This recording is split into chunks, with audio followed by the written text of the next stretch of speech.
से स्वागत है और आज हम मौजूद हैं Indian institute of management Lucknow के इस खास कैंपस में। हमारे साथ हैं यहाँ के तमाम स्टूडेंट्स। ब्रेक पर जाने से पहले इनसे हमने कहा था कि देश की इस वक्त सबसे बड़ी जो आर्थिक चुनौती है उस पर एक स्लोगन हमें लिख कर दें और सबसे शानदार स्लोगन लिखने वाले को मिलेगा ये शानदार हीरो होंडा हंक बाइक। मेरा विनर्स हम अनाउंस करेंगे इस शो के एंड में। विनर्स को चुनेंगे हमारे खास मेहमान। इस वक्त हम इन्वाइट करेंगे दो और खास मेहमानों को हमारे इस शो पर। मिस राजेश फांडा, आप जनरल मैनेजर हैं for USL united UB group के उत्तर प्रदेश और उत्तराखंड में।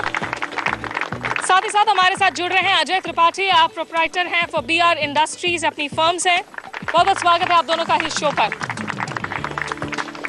या अगर हम जानना चाहें आपसे अजय, चूंकि आप अपनी फर्म्स वगैरह चला रहे हैं, लाइसेंसिंग पॉलिसी को लेकर अगर हम बात करें, जहां हम जॉब कट्स की बात कर रहे हैं, लोग जो अपने बिजनेस स्टार्ट करना चाहेंगे, आप क्या चाहेंगे वित्त मंत्री इस ओर किस तरह से ध्यान दें?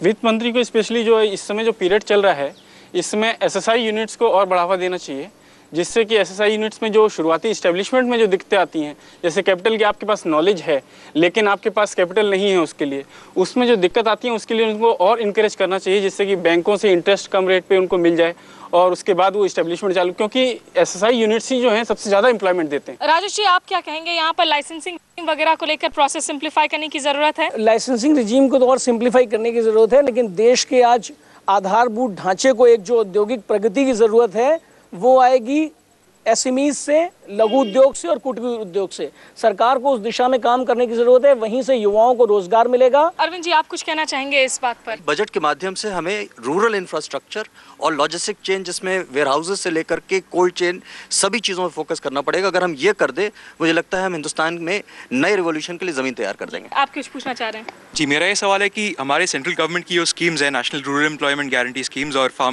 फार्म लोन वेवर स्कीम्स जो हैं, उसका कितना एक्चुअल परसेंट बेनिफिट इकोनॉमी को मिलता है और कितना वेस्ट जाता है, यानी कि इससे एक्चुअल कहना चाहेंगे, क्योंकि आपने कहा कि इस तरह के स्कीम्स पर नरेगा बहुत एक सक्सेसफुल प्रोजेक्ट रहा है यूपीए गवर्नमेंट का, और लोन माफी तो जो किसान लोन लेता है उसी को उसका बेनिफिट मिलता है। तो भारत जैसे गरीब देश में ये चीजें तो चलती रहनी चाहिए और मैं समझता हूँ इसका लाभ पूरा मिलता है। यानी कि यहाँ पर हम बजट के साथ साथ इम्प्लीमेंटेशन की भी लगातार बात कर रहे हैं। जॉब लॉसेस की भी अगर हम बात करें, उससे डील करने के लिए आप क्या कहेंगे? मतलब कोई भी छात्र जब आईआईएम जैसे इंस्टीट्यूट में आता है तो एक ड्रीम करियर के बारे में सोचकर आता है, परंतु आज के आर्थिक परिवेश में एक नौकरी मिलना काफ़ी मुश्किल हो गया है।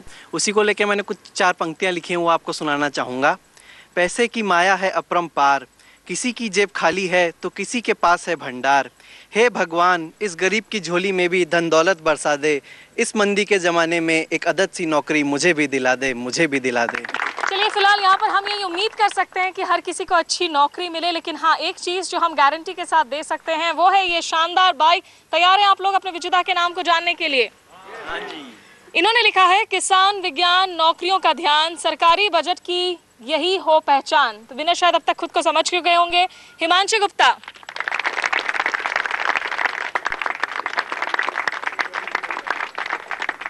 हिमांशु, खुश हैं आप? जी बिल्कुल, दुखी होने वाली तो बात ही नहीं है। एक नई मंदी की मार में अच्छी सी बाइक। जी बिल्कुल बिल्कुल। चलिए, ये चाबी आपकी हुई, आप इसे रखें। स्टार्ट करना चाहेंगे?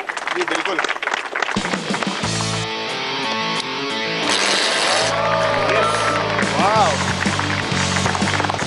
हिमांशु की दिल की मुराद तो यहाँ पर लगता है पूरी हो गई। हम यही उम्मीद करेंगे कि बाकी छात्रों की भी जो दिल की मुराद है वो पूरी हो। और छात्र आखिर क्या गा रहे हैं, क्या कहना चाह रहे हैं, आइए सुन लेते हैं खुद इन्हीं से। जॉब हमें किस मोड़ पे ले आया, के बिल चढ़े हाय, कोई ये बचाए क्या होगा। जॉब हमें किस मोड़ पे ले आया, के बिल चढ़े हाय हाय, कोई ये बचाए टैक्स होगा।